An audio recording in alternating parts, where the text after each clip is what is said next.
When we're dealing with multiple random variables, for instance, a patient's heart rate, cholesterol level, blood pressure, whether they're ill, and so on, the easiest situation is when all these random variables are independent of each other, when they don't influence each other.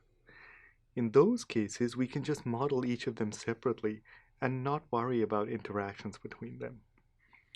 The more interesting situation by far, though, is when they are dependent. And then we need ways of understanding and quantifying this dependence.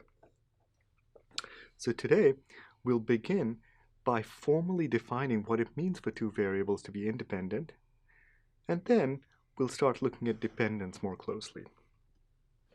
Okay, so this is the formal notion of independence. We say two random variables, x and y, are independent if the probability that x takes on some value little x and simultaneously y takes on some value little y is just the probability that x is little x and that y takes on the value little y. In other words, x being equal to little x does not either make it more likely or less likely that y will be equal to little y. They don't influence each other. Let's see an example of this. Okay, so suppose you have a standard deck of 52 cards and you pick a card at random and you define two random variables based on this card. X is the suit, clubs, spades, hearts, and so on, and y is the number on the card, 6, 7, 8, jack, queen, king. Are x and y independent? Yes, they are. Okay, and let's see why that's the case. So intuitively it makes sense, but formally, let's look at an example. What is the probability, for example, that x is hearts and y is 6? What is the probability of getting the 6 of hearts? Well, it's 1 out of 52 cards, so it's 1 over 52. Now, what is the probability just by itself that x is hearts? If you pick a card at random, the probability of getting a heart is a quarter, since there are 4 suits. And what's the probability that y by itself is 6? If you pick a card at random, the probability of getting a 6 is 1 out of 13. And indeed, 1 over 52 is equal to a quarter times 1 over 13. And so these two variables are independent. Let's do another example. Suppose you have a fair coin and you flip it 10 times, and you let x be the total number of heads you see, and let y be the very last toss, heads or tails. Are these independent of each other?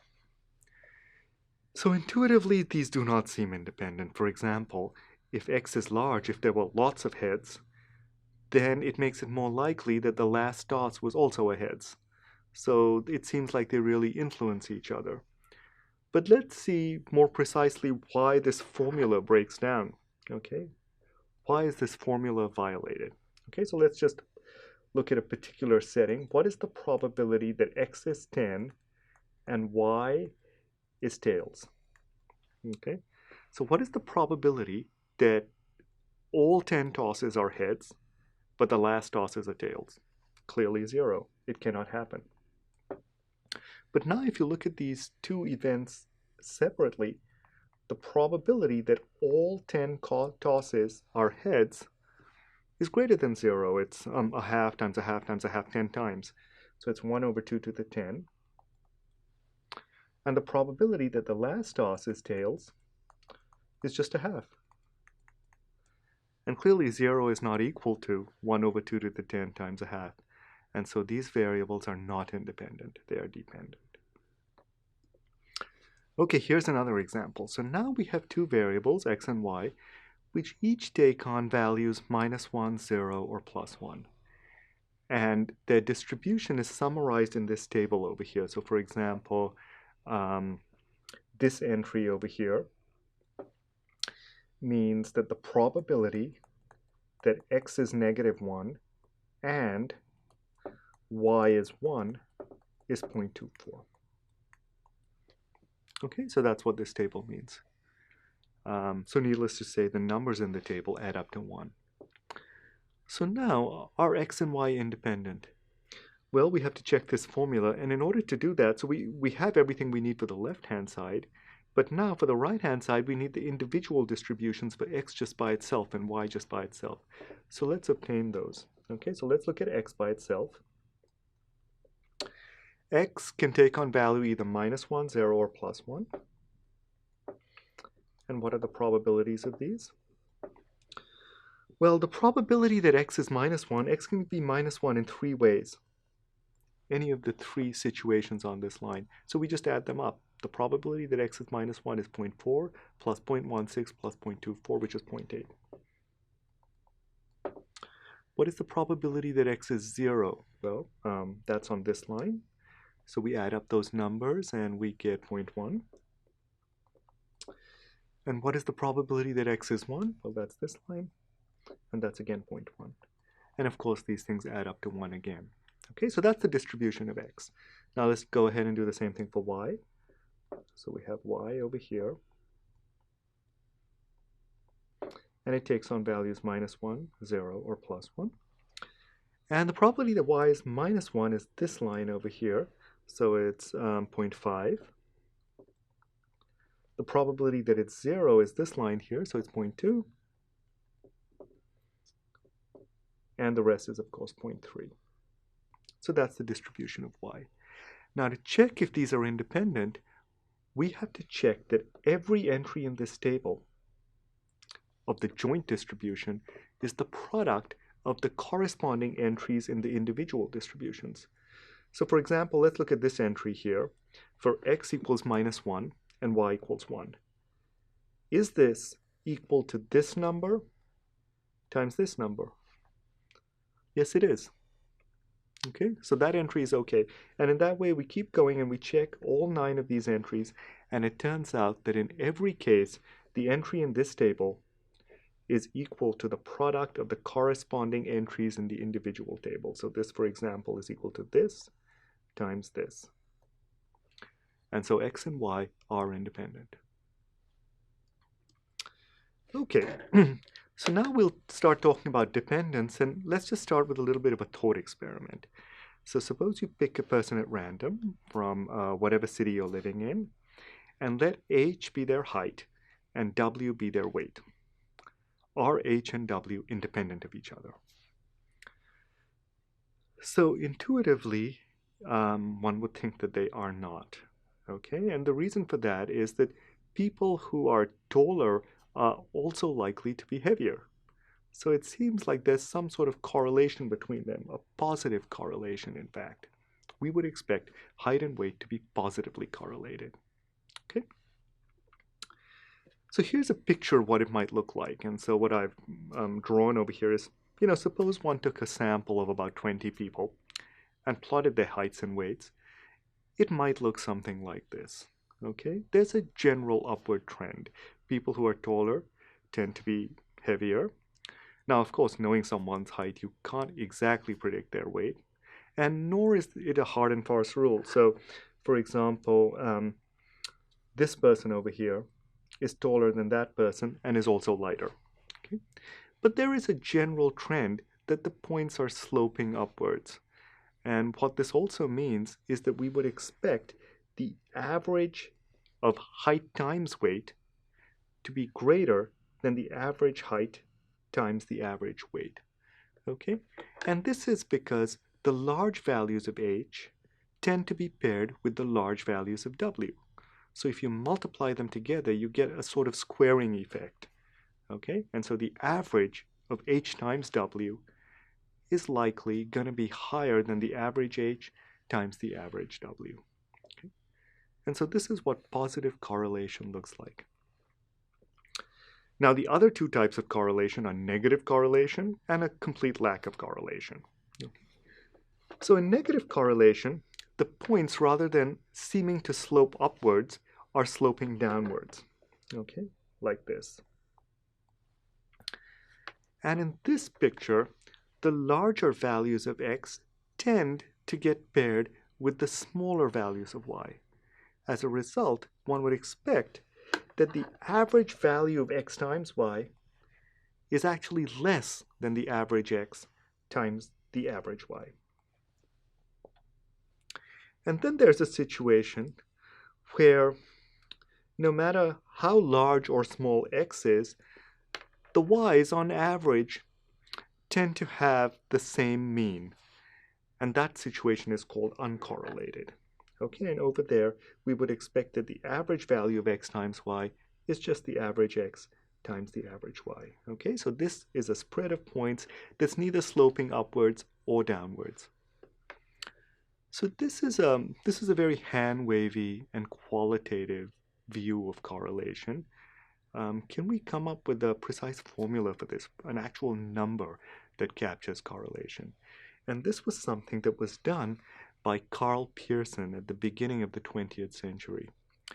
So he was interested in the correlation between a father's height and his son's height. And so what he did is he obtained data from about 2,000 father-son pairs, and he plotted them. Okay, and that's the scatter plot you see over here. So on the x-axis are the father's heights, and on the y-axis are the son's heights. Okay, so for example, this over here comes from a father-son pair in which the father is about 66 inches and the son is about 60 inches. Okay? And what you can see over here is a general upward trend. So there does seem to be a positive correlation. Now what Pearson did is to define something called the correlation coefficient. This is a number between -1 and +1 that captures the degree of correlation. So a value of -1 means perfect negative correlation, and a value of +1 means perfect positive correlation. Okay, so let's see some examples of these values. Okay, so when the correlation coefficient is 1, like in this picture, there's a perfect linear relationship between the two variables. Then when the correlation drops a little bit to say 0.75, there's still a very clear upward trend. Okay. When the correlation drops further to 0.25, the points start to look a little bit more like a blob. And the case when r equals 0 is the uncorrelated situation. Now, when the values start to drop below 0, then we get the symmetric situation with negative correlation. Okay, so it moves more and more towards a perfect, linear, but negatively sloped relationship. Okay. So what is the formula? How does one obtain this value r? Well, in many ways we anticipated it. When we were back here, we said that one way to determine correlation is to compare the expected value of xy with the expected value of x times the expected value of y. So let's just look at these two quantities, the left-hand side and right-hand side, and look at their difference. And this is what we call the covariance. So the covariance between two variables, x and y, is just the expected value of xy minus expected value of x times expected value of y. When this is positive, it means we have a positive correlation. When it's negative, we have a negative correlation. And when it's 0, x and y are uncorrelated. It's a very nice, simple measure of dependence. Now, the one drawback to this is that it actually is not necessarily in the range -1 to +1. So you can show mathematically that actually the range that covariance lies in is minus the standard deviation of x times the standard deviation of y. That's the smallest it can be, all the way to the standard deviation of x times the standard deviation of y. It lies somewhere in that range. So if we want to normalize it to a value in the range -1 to +1, what should we do? Well, let's just divide it by the standard deviations of x and y. And that is Pearson's correlation coefficient. Okay?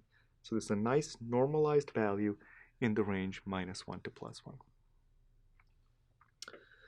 Now, one interesting question is how this relates to independence. When two variables are independent, we know that they are going to be uncorrelated. But it turns out that the reverse need not be the case.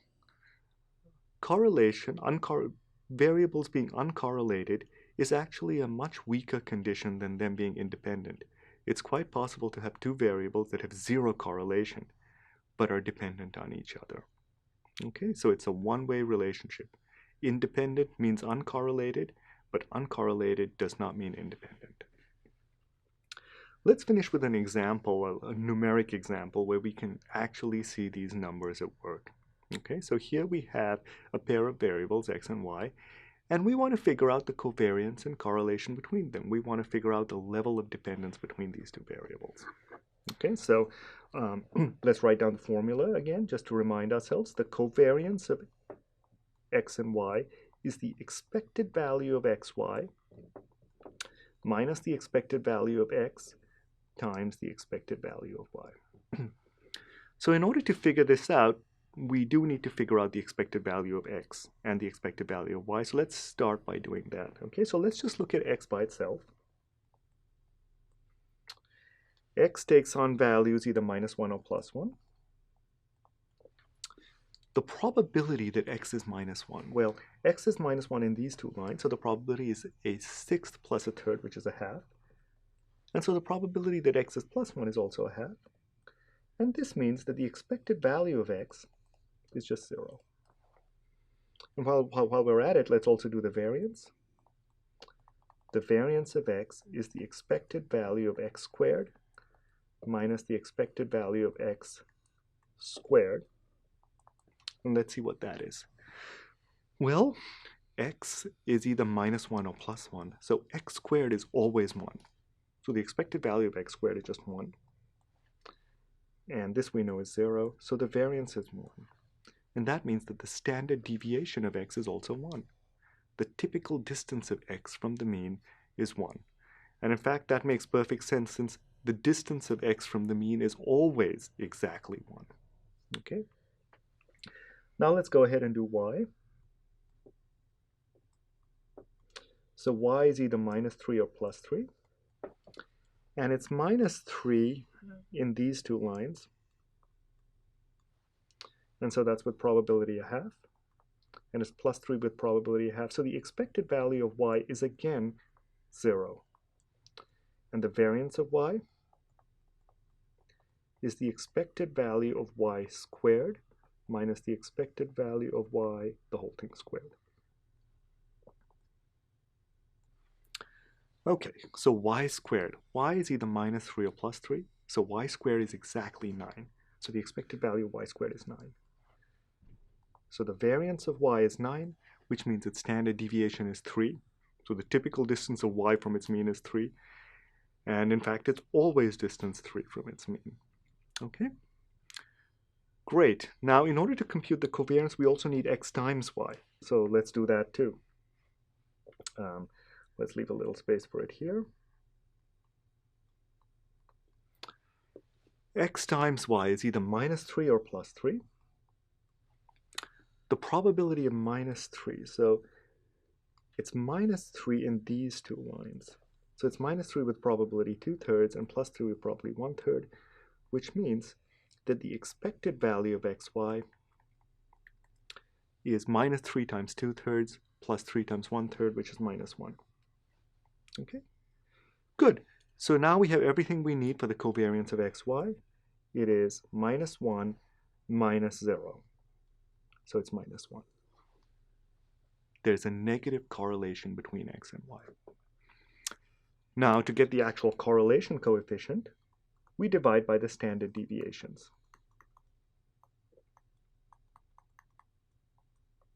So we take the covariance and we divide by the standard deviation of x and the standard deviation of y.